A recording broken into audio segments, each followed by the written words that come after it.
आज का हमारा लेक्चर है कोऑर्डिनेशन कंपाउंड।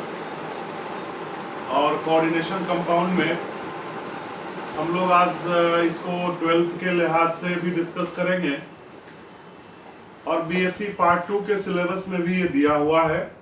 डिटेल में बीएससी पार्ट 2 और पार्ट 3 में आपको कोऑर्डिनेशन कंपाउंड्स के बारे में पढ़ना है। तो सिंपल सॉल्ट्स और कोऑर्डिनेशन कंपाउंड्स में क्या अंतर है, पहले हम लोग उसको देखेंगे। जैसे कोई कंपाउंड बनता है तो उसके लिए, इनऑर्गेनिक कंपाउंड के लिए, एक कैटायन और एक एनायन की आवश्यकता होती है मिनिमम।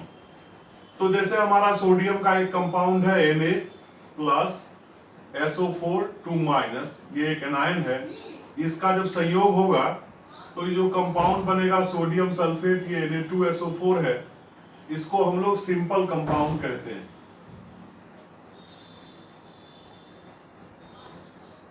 जिसमें एक तरह का कैटायन, एक तरह का एनायन हो, उसको हम सिंपल कंपाउंड कहेंगे। ऐसे कई कंपाउंड आप देखते हैं, MgCl2 है, MgCO3 है, कैल्शियम के कंपाउंड है।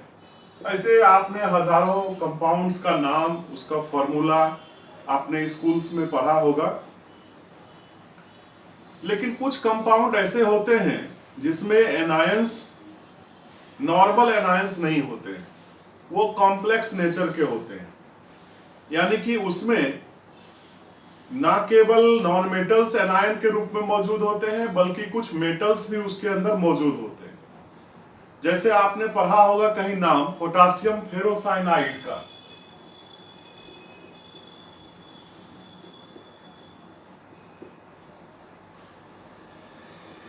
पोटासियम फेरोसाइनाइड, ये जो है इसका फॉर्मूला भी आप पढ़े होंगे, K4FeCN6। अब यहां जो फेरोसाइनाइड आयन है FeCN6 होल 6 4-, इसको हम कहते हैं फेरोसाइनाइड आयन। और आपने स्कूल्स में पढ़ा होगा कि यह कॉम्प्लेक्स एनायन है, जिसमें कि एक मेटल आयन, आयरन भी यहां पर मौजूद है।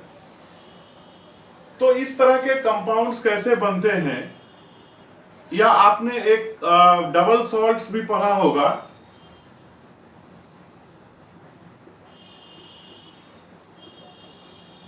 जैसे potash alum, K2SO4 Al2SO4 whole 3 24H2O। यह 24H2O इसमें वाटर ऑफ हाइड्रेशन है। और स्कूल्स में बच्चों को ये सब फॉर्मूला पूछा जाता है जो थोड़ा भारी होता है, और इसके फॉर्मूलाज आप रखते हैं। अब इस पोटास एलम में देखिए तो दो तरह के कैटायंस हैं। पोटासियम है, Al3+ है, दो तरह के कैटायन हो गए, और एनायन हमारा एक है, SO4 2-। तो जब मेटल आयंस या एनायंस की संख्या एक से ज्यादा हो किसी एक ही कंपाउंड में, तो उस तरह के कंपाउंड को हम एक नया नाम देते हैं, एडिशन कंपाउंड।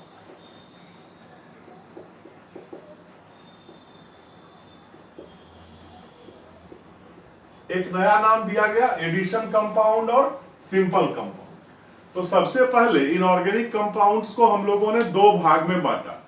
एक है हमारा सिंपल कंपाउंड, जिसमें एक तरह का कैटायन या एनायन है, और दूसरा हमारा एडिशन कंपाउंड है, जिसमें एक से ज्यादा तरह के कैटायन या एनायंस या कोई न्यूट्रल स्पेसीज भी मौजूद हो सकता है।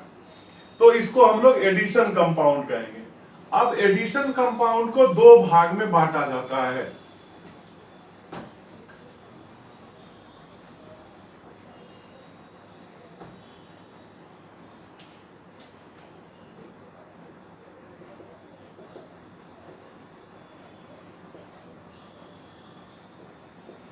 डबल सॉल्ट्स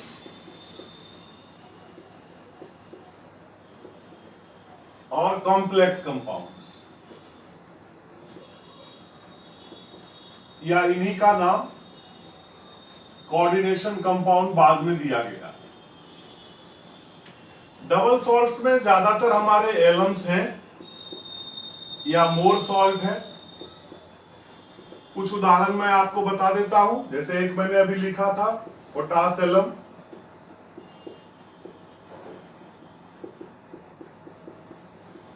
आप क्रोम एलम भी लिख सकते हैं।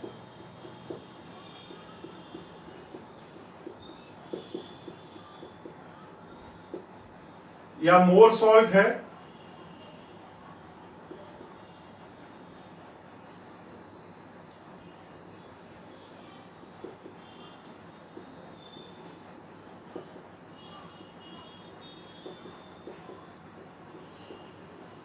ये कंपाउंड्स जो है ये डबल सॉल्ट्स हैं। ये ज्यादातर जो है वो पानी में घुलनशील होते हैं और पानी में घुलने के बाद ये अपने कॉन्स्टिट्यूएंट आयंस में रिलीज टूट जाते हैं completely. K plus, Al3 plus, SO4 2 minus, या ये बनेगा दूसरा वाला K plus, Al3 plus, Cr3 plus sorry, और SO4 2 माइनस। यह हमारा मोल सॉल्ट है, ये ब्रेक करेगा NH4 प्लस, Fe2 प्लस और SO4 2 माइनस। आप बैलेंस कर सकते हैं। तो यदि ये कॉन्स्टिट्यूएंट आयंस में पूरी तरह से डिसोसिएट हो जाए और इसका टेस्ट हमको मिल जाए, जो हमारे कैटायंस अनायंस के टेस्ट करने का तरीका है उस तरीके से इनका टेस्ट हो जाए, तो इनको हम लोग डबल सॉल्ट्स कहते हैं, यानी कि which dissociates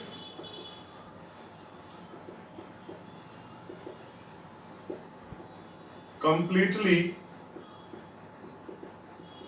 into their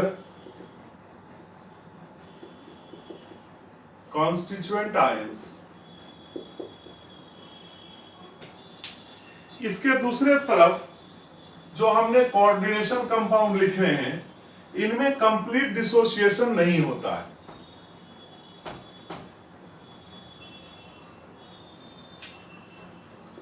जैसे K4FeCN6, पोटासियम फेरोसाइनाइड, ये डिसोसिएट करेगा K प्लस और FeCN6 4 माइनस में, 4K प्लस और 4FeCN6 4 माइनस में। तो यह कॉम्प्लेक्स एनायन इसमें रहा, इसका फर्दर डिसोसिएशन नहीं होता है। तो ऐसे कंपाउंड्स को हम लोग कॉम्प्लेक्स कंपाउंड्स कहेंगे। या जैसे दूसरा कंपाउंड भी हम लोग लिख सकते हैं CONH3 Cl3, ये वार्नर कॉम्प्लेक्स है, ये डिसोसिएट करता है CONH3 3 प्लस और 3Cl माइनस में। तो यहां पर ये देखिए, ये कैटायनिक पार्ट जो है वो कॉम्प्लेक्स रह गया। अब अमोनिया इससे अलग होकर के कोई टेस्ट नहीं देता है, तो इसको हम लोग कॉम्प्लेक्स कंपाउंड कहते हैं, यानी कि which does not dissociate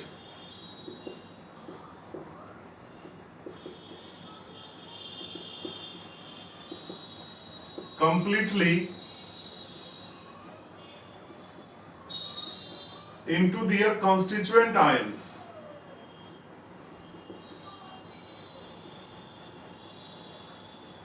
in solution। ये इसका डिफिनीशन हुआ, इसको ध्यान रखना है। आज के दिन कोऑर्डिनेशन कंपाउंड सबसे चैलेंजिंग केमिस्ट्री के रूप में आ रहा है और इसमें बहुत सारे काम रोज रोज हो रहे हैं। इवन प्रकृति में जो इंपॉर्टेंट कंपाउंड्स हैं वो सब कॉम्प्लेक्स कंपाउंड्स के रूप में मौजूद हैं। जैसे यदि हम आपको लिविंग थिंग्स में दो इंपॉर्टेंट कंपाउंड की बात करें, जैसे एक हमारा हीमोग्लोबिन है जो सभी ह्यूमन बीइंग के ब्लड का पार्ट है, तो यह हीमोग्लोबिन एक कॉम्प्लेक्स कंपाउंड है। आयरन का +2 स्टेट में एक प्रोटीन के साथ मिला हुआ, ग्लोबिन जो है वो प्रोटीन का पार्ट है, उसके साथ मिला हुआ एक कॉम्प्लेक्स कंपाउंड है। आपने प्लांट्स लाइफ में, प्लांट्स किंगडम में क्लोरोफिल का नाम सुना होगा। क्लोरोफिल मैग्नीशियम का एक कॉम्प्लेक्स कंपाउंड है जिसमें Mg2+ पाया जाता है और उसके चारों बगल लिगेंड होते हैं। विटामिन B12 का नाम आपने सुना होगा, इसमें कोबाल्ट 2+ जो है वह मेटल आयन है और उसके चारों बगल में प्रोटीन पार्ट है, लिगेंड्स हैं। तो वह भी एक कॉम्प्लेक्स कंपाउंड है और ये विटामिन जो है हमारे इम्यूनिटी सिस्टम को बढ़ाने के लिए काफी मददगार साबित होते हैं। ऐसे कई सारे कंपाउंड्स गोल्ड के, प्लेटिनम के बनाए गए हैं लेबोरेटरीज में जो हमारी बीमारियों को ठीक करने के लिए काफी मददगार साबित हो रहे हैं। जैसे इसी में से एक कंपाउंड का नाम आपको हम बताएं, वो है cisplatin, PTNS3 hold wise Cl2, और इसको सिस इसलिए कहते हैं कि दोनों Cl इसमें एक तरफ रहता है। इसका ट्रांस पार्ट भी होता है लेकिन ये सिस पार्ट है। ये सिस्प्लेटिन जो है यह कैंसर मेडिसिन के रूप में इस्तेमाल होता है।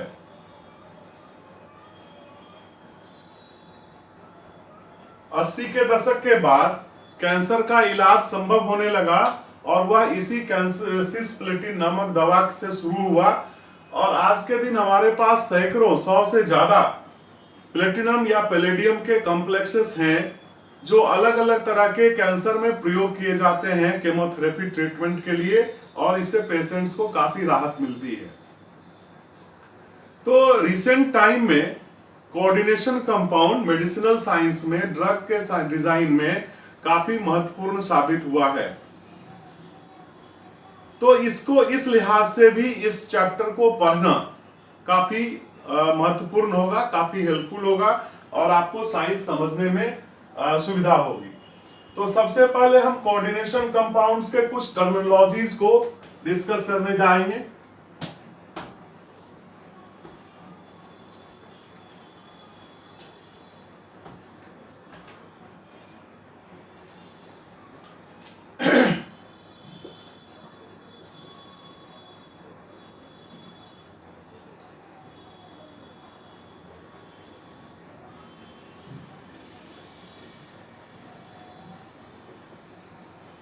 इन CC stands for coordination compound. तो जैसे हम एक उदाहरण लेते हैं K4FeCN6 का। इस कॉम्प्लेक्स आयन को हम स्क्वायर ब्रैकेट में लिखते हैं। क्यों लिखते हैं इसकी चर्चा हम लोग बाद में करेंगे, लेकिन कुछ टर्मिनोलॉजीज पढ़ने के लिए सबसे पहले वह हिस्सा जो इस कोऑर्डिनेशन स्फीयर के अंदर है, स्क्वायर ब्रैकेट के अंदर है, उसको हम लोग कोऑर्डिनेशन स्फीयर कहते हैं। तो पहला टर्म हम इसमें देख रहे हैं कोऑर्डिनेशन स्फीयर,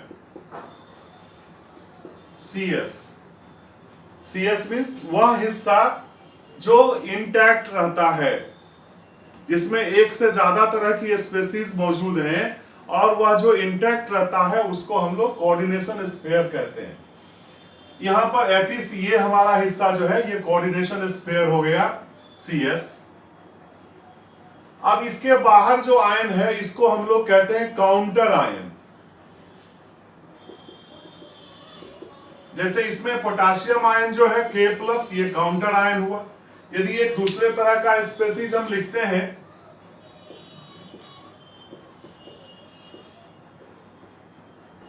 तो इसमें Cl- जो है ये सेकेंड वाले में वो हमारा काउंटर आयन हो गया और ये हिस्सा जो है ये हमारा CS हो गया। इस कोऑर्डिनेशन स्फीयर के अंदर तीसरा एक सबसे महत्वपूर्ण पार्ट है, वो है CMI, सेंट्रल मेटल आयन।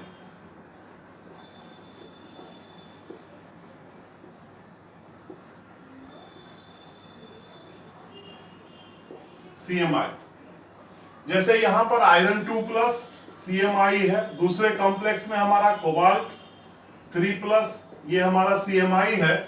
और इसका ऑक्सीडेशन स्टेट निकालने के लिए भी आपको सीखना चाहिए, सीखना पड़ेगा, क्योंकि सभी कोड यहाँ पे 3 Cl, जैसे इसमें हम लोग देखें तो 3 Cl का 3 निगेटिव चार्ज हो गया। अमोनिया न्यूट्रल लिगेंड है, न्यूट्रल स्पेसीज है, इसमें कोई चार्ज नहीं है।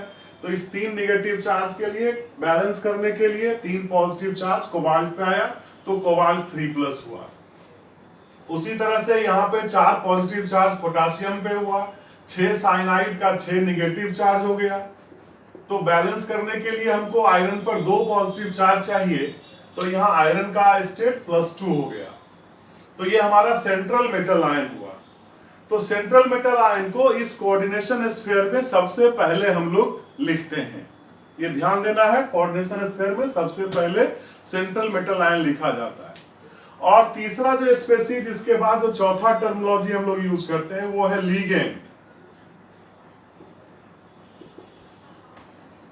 Inside the coordination sphere central metal ion के अलावा और जो भी स्पेसीज, चाहे वो चार्ज्ड हो या नहीं हो, यदि वो जुड़े हुए होते हैं सेंट्रल मेटल आयन से और इंटैक्ट रहते हैं तो उसको हम लोग लिगेंड कहते हैं। ये साइनाइड यहां पे लिगेंड हो गया, यहां पे अमोनिया हमारा लिगेंड हो गया NH3। तो species other than the central metal ion inside the coordination sphere are ligands and it combines to central metal ion by donating at least a pair of electron। यह कैसे जुड़ते हैं central metal ion से? तो यह ध्यान रखना है बच्चों कि ये जुड़ते हैं कम से कम एक जोड़ा इलेक्ट्रॉन सेंट्रल मेटल आयन को डोनेट करके। जैसे हर एक साइनाइड आयन यहां पर मेटल के साथ, आयरन के साथ जुड़ा हुआ है कम से कम एक जोड़ा इलेक्ट्रॉन दे करके। और यह जो इलेक्ट्रॉन डोनेशन का नेचर होता है, इसी को हम लोग कोवेलेंट बॉन्ड में शुरू में इनिशियली हम लोग कोऑर्डिनेशन बॉन्ड कहते थे। तो वही नाम उसी समय से आ गया इसके साथ। ऐसे कंपाउंड्स को हम लोग कोऑर्डिनेशन कंपाउंड कहते हैं। लेकिन अब यह ध्यान रखना है कि यह बॉन्ड कोऑर्डिनेशन बॉन्ड के ही जैसा नहीं है। इस बॉन्ड की प्रकृति बिल्कुल अलग होती है, जिसको हम लोग थ्योरी ऑफ कोऑर्डिनेशन बॉन्ड्स में अलग अलग तरह से पढ़ेंगे। वैलेंस बॉन्ड थ्योरी है, फिर हमारा इसमें क्रिस्टल फील्ड थ्योरी है, और फिर हमारा मॉलिक्यूलर ऑर्बिटल थ्योरी है। तो इसके द्वारा, इस तीन थ्योरीज के द्वारा हम कोऑर्डिनेशन कंपाउंड्स के बारे में पढ़ेंगे। अब लिगेंड्स का क्लासिफिकेशन हम लोग कर सकते हैं दो तरह से।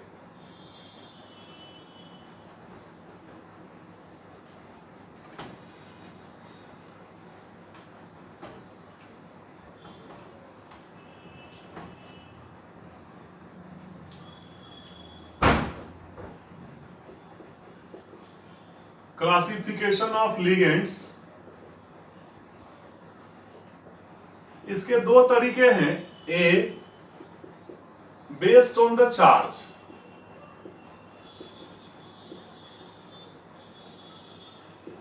चार्ज के आधार पर लिगेंड तीन तरह का हो गया, एनायनिक, न्यूट्रल और कभी कभी कैटायनिक चीजें भी लिगेंड के रूप में काम कर सकती हैं, और उसका भी उदाहरण हम लोग देखेंगे। तो तीन तरह के लिगेंड हो गए।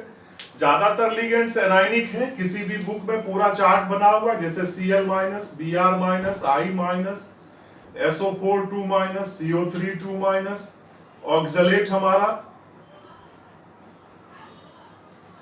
CO-। न्यूट्रल लिगेंड कई सारे हैं, अमोनिया है, CH3NH2 हो गया, वाटर हमारा है जिसको हम लोग एक्वा कहते हैं, और अमोनिया को भी लिगेंड के रूप में हम लोग एमीन कहेंगे। फिर हमारा जैसे पिरिडीन हो गया, PyC5H5N पिरिडीन, ये भी अपने लोन पेयर से डोनेट करता है। और बहुत कम लिगेंड्स जो है वो कैटायनिक हैं, जैसे NO+ नाइट्रोसोनियम या NH2, NH3+। अब इसमें देखिए इस नाइट्रोजन पर लोन पेयर है, इसके द्वारा ये कोऑर्डिनेट करता है, तो ये हाइड्रोजीनियम कहलाता है।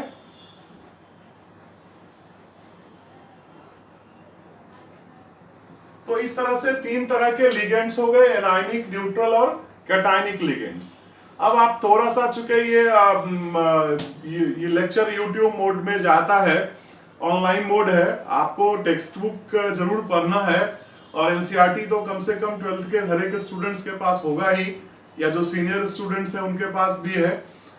तो आप उसमें कई सारे एनायनिक लिगेंड्स का नाम, उसका फॉर्मूला वगैरह देखेंगे, न्यूट्रल लिगेंड्स का, कैटायनिक लिगेंड्स का। और दूसरा जो क्लासिफिकेशन है वो है बेस्ड ऑन द डेंसिटी।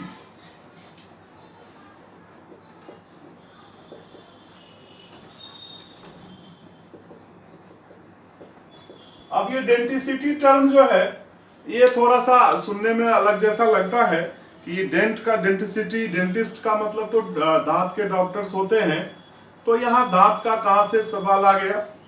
तो कहता है कि ये जो कोऑर्डिनेशन कंपाउंड्स हैं इसमें मेटल और लिगेंड के बीच जो रिलेशन है, जो बॉन्डिंग है, वह हमारे टीथ और टंग के जैसा है। हमारा जो टंग है वो एक है और उसके चारों बगल आगे सामने से हमारे 32 दांत होते हैं। और जैसे देखिए हम बोलने में, खाने में और हमारे बाकी सारे एक्टिविटीज में भी हमारे टीथ और टंग दोनों का बिल्कुल कोऑर्डिनेशन होता है। आप थोड़ा सा जीभ यदि कट जाए तो आप ना ठीक से बोल पाएंगे और ना ठीक से खाना खा पाएंगे। लेकिन वहां दोनों के बीच का जो कोऑर्डिनेशन है, ऐसा ही कोऑर्डिनेशन मेटल आयन और लिगेंड के बीच कोऑर्डिनेशन कंपाउंड में भी होता है। इसीलिए लिगेंड्स के नाम के साथ डेंटिसिटी वर्ड दिया गया है कि डेंटिसिटी इज डोनेशन कैपेसिटी। तो कितने लोन पेयर जो है वो डोनेट हो सकते हैं, इसके आधार पर लिगेंड्स का क्लासिफिकेशन हम लोग करते हैं। मोनोडेंटेट, बाइडेंटेट और तीसरा पॉलीडेंटेट। अब जनरली जो लिगेंड हमने यहाँ पे लिखे हैं, छोटे छोटे लिगेंड लिखे हैं, NH3, H2O, ये सब मोनोडेंटेट लिगेंड है। Cl-, Br-, ये सब मोनोडेंटेट लिगेंड है। लेकिन कुछ बाइडेंटेट लिगेंड्स का एग्जांपल्स हम इधर लिख रहे हैं जो बहुत इंपॉर्टेंट है। जैसे ऑक्जेलिक एसिड का फॉर्मूला आप पढ़े होंगे, COH। इसके 2 हाइड्रोजन हट जाए तो ये ऑक्जेलेट हो गया और ये हमारा बाइडेंटेट लिगेंड है।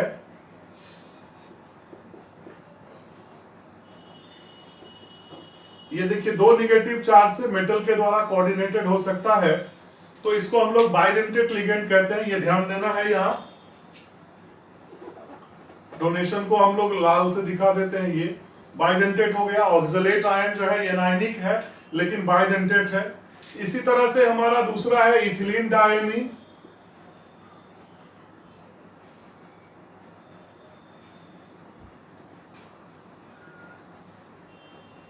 अब देखिए दोनों नाइट्रोजन पे लोन पेयर है और इसके थ्रू ये कोऑर्डिनेट कर सकता है।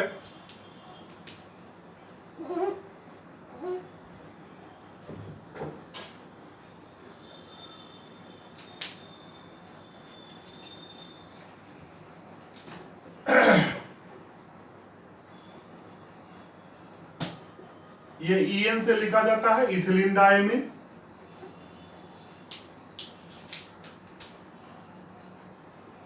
ये कोई भी मेटल आयन हो सकता है। तो ये 2 हमने कॉमन एग्जांपल दिए हैं जो हमारा बाइडेंटेट लिगेंड है। ऐसे ढेरों कई सारे बाइडेंटेट लिगेंड्स का एग्जांपल आप देख सकते हैं। पॉलीडेंटेट लिगेंड्स में 2 से ज्यादा डोनर एटम्स होते हैं जो एक साथ कोऑर्डिनेट कर सकते हैं। और इसका एक बहुत अच्छा एग्जांपल है पॉलीडेंटेट लिगेंड का EDTA। आप में से ज्यादातर लोगों ने नाम सुना होगा EDTA, इथिलीन डायमीन।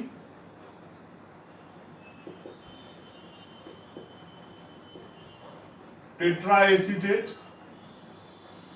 और इसका फॉर्मूला लिखने आता है कभी कभी। एक बार IIT के एग्जामिनेशन में भी ये फॉर्मूला आया था कि इसमें से कौन सा सही फॉर्मूला है। तो इथिलीन डायमीन टेट्रा एसीटेट का फॉर्मूला इस तरह का है।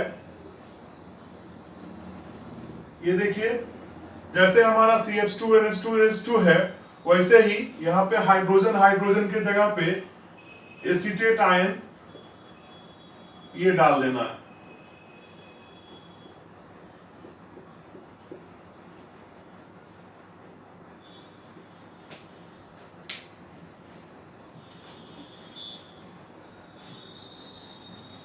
अब देखिए इसको 6 डोनर साइट कहां कहां पे हो गया। तो पहला तो 2 यहां पे है, 1 और 2, ये 3, ये 4, ये 5 और ये 6। तो एक EDTA मॉलिक्यूल जो है इसके पास 6 कोऑर्डिनेशन नंबर है और ये हमारा हेक्साडेंटेट लिगेंड है।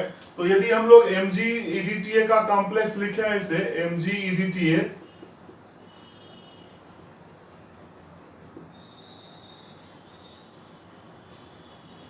2 माइनस, तो इसमें कोऑर्डिनेशन नंबर, यानी कि ये भी एक टर्मिनोलॉजी है जिसको हम अभी वहां लिखना छूट गया।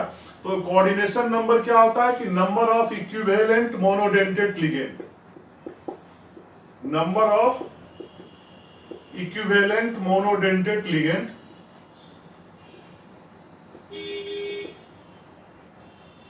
तो यहां पे कोऑर्डिनेशन नंबर इस कॉम्प्लेक्स का देखिए ये 6 है, और ये क्वेश्चन काफी इंपॉर्टेंट है कि एमजीईडीटीए में या सीएईडीटीए में इसका कोऑर्डिनेशन नंबर क्या है, इक्विवेलेंट मोनोडेंटेट लिगेंड्स की संख्या क्या है, तो ये 6 है।